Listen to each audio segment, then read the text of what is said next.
The process of electing a new pope, known as a conclave, is steeped in centuries of history and intriguing trivia.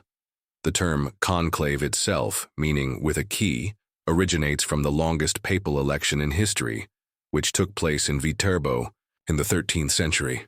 It took nearly 3 years, 1,006 days, to elect Pope Gregory VI, from 1268 to 1271, after Pope Clement IV's death, during which frustrated citizens locked the cardinals inside and restricted their meals to bread and water. To force a decision, this led Gregory VI to establish rules limiting meals for lengthy conclaves, though these restrictions are no longer in place.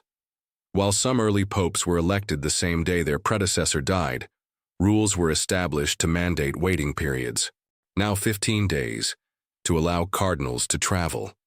The quickest conclave under these rules was likely the election of Julius II in 1503, taking just hours. The Sistine Chapel hosted its first conclave in 1492 and has been the exclusive venue since 1878.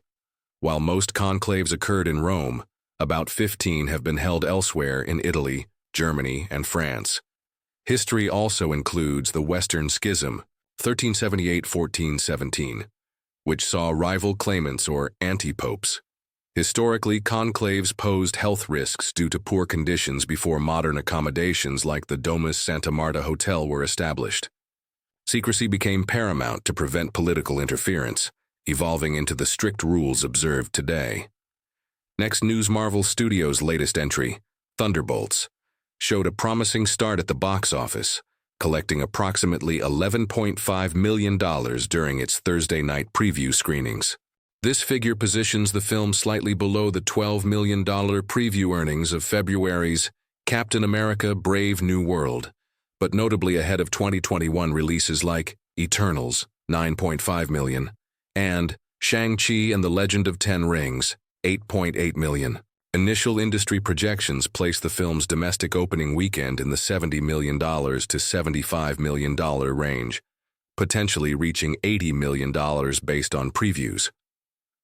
Early audience reception appears strong, with a 96% audience score on Rotten Tomatoes, complementing its 88% certified fresh critic rating as of Friday morning. This positive word of mouth will be crucial for the film's performance.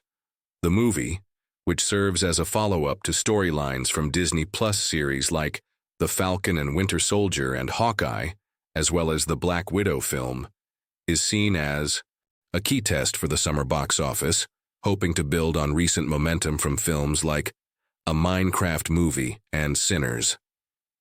Next News Friday, May 2, 2025, presented a generally positive astrological outlook, with themes of romance, compassion, and appreciation for beauty, highlighted across various horoscope readings.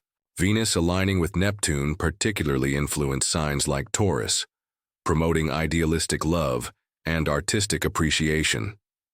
Many signs were expected to feel heightened empathy and a desire to help others, like Cancer potentially assisting someone close or less fortunate. Libra's diplomatic skills were forecast to be advantageous in group settings, while Scorpio was encouraged to leverage focus for detailed tasks. Adventure and shared dreams were emphasized for Sagittarius's relationships. However, caution regarding finances was advised for certain signs. Gemini and Aquarius, for instance, were warned against potential overspending on luxuries or impulsive generosity due to the day's warm but potentially ungrounded influences impacting their money houses. Other signs like Aries were encouraged to focus their energy, Leo to practice patience, Virgo to avoid over-planning amidst changes, and Capricorn to focus on responsible actions and long-term goals. Overall, the day favored appreciating beauty in surroundings and connecting warmly with others, though maintaining financial realism was key for some. Next News Sophia Umansky, the 25-year-old daughter of Real Housewives of Beverly Hills star Kyle Richards, has shared her experience with significant hair loss, which she associates with using the weight loss medication Mounjaro. In a TikTok video, Umansky revealed she started Mounjaro about 4 months ago and began noticing dramatic hair loss approximately 3 weeks to a month prior to posting. She showed concerning images of large clumps of hair collected after showering and brushing. Umansky theorized that the hair loss wasn't a direct pharmacological side effect of Mounjaro itself, but rather a consequence of the rapid weight loss facilitated by the medication, potentially coupled with inadequate intake of essential nutrients like vitamins and protein during that period. This aligns with the condition known as telogen effluvium, a temporary hair shedding triggered by significant physiological stress, including rapid weight loss. To address the issue, Umansky stated she is now focusing on increasing her protein and vitamin intake and is using hair growth supplements, peptides, collagen, vitamins, to combat the issue. Her candidness drew mixed reactions, with many fans expressing concern while praising her transparency, and some suggesting medical checkups for underlying issues like thyroid problems. Next news: Katy Perry has recently faced a significant wave of online criticism, intensifying after her participation in a Blue Origin spaceflight in April 2025.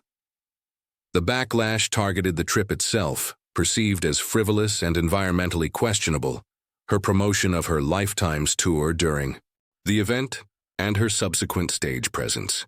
This negativity built upon earlier criticism surrounding her album 143 and her collaboration with controversial producer Dr. Luke. Some online commentary has been particularly harsh, crossing into personal attacks. Perry addressed the situation, to note to fans, acknowledging the online negativity, but emphasizing her focus on self-awareness and the real connection with her audience during her tour. Her Lifetimes tour itself is described as a high-production, campy spectacle consistent with her career-long artistic persona, featuring video game themes and acrobatics. While some online mocked specific moments as cringy, reviewers argue these fit within her established maximalist style. The article suggests a possible disconnect between Perry's style and current pop trends favoring vulnerability, but also highlights potential double standards in the criticism she receives compared to male figures or other artists collaborating with controversial figures. Despite the online turmoil, Perry continues her tour, seemingly acknowledging the criticism while reaffirming her resilience. Next news. Spoiler warning for Another Simple Favor. The sequel, Another Simple Favor, now streaming, delivers numerous twists and character deaths. The central mystery revolves around the killer responsible for multiple deaths during Emily Nelson's lavish wedding celebrations in Capri. It is revealed that the primary killer is Charity, Emily's identical triplet sister, who was believed to have died at birth but was secretly raised by their manipulative Aunt Linda. Charity, operating under Linda's influence and driven by an obsessive love for Emily, initially drugs the real Emily and takes her place. She murders Emily's ex-husband Sean before the wedding, believing he intended to take custody of Emily's son, Nicky. Later at the wedding reception, Charity kills Emily's new husband Dante as part of Linda's scheme to gain access to his wealth, as Dante had ripped up the prenup.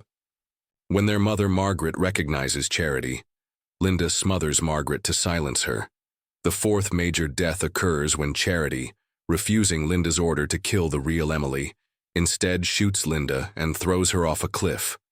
In the climax, the real Emily manipulates Charity's devotion, convincing her to pose as Emily and confess to all the murders. The film ends with Charity imprisoned, believed by authorities to be Emily, while the actual Emily is in hiding, though Dante's mother, Portia, confronts her, revealing she knows the truth about the triplets' identity. Next news: actor Jeremy Renner has claimed that he turned down the opportunity for a second season of the Marvel Studios' Disney Plus series, Hawkeye, due to a dispute over salary. Speaking on the High Performance podcast, Renner stated that he was asked to return for Season 2, but was offered only half the salary he received for the first season. He recounted finding the offer insulting, questioning if the significant pay cut was related to the severe injuries he sustained in his near-fatal snowplow accident in early 2023, suggesting perhaps the studio viewed him as diminished.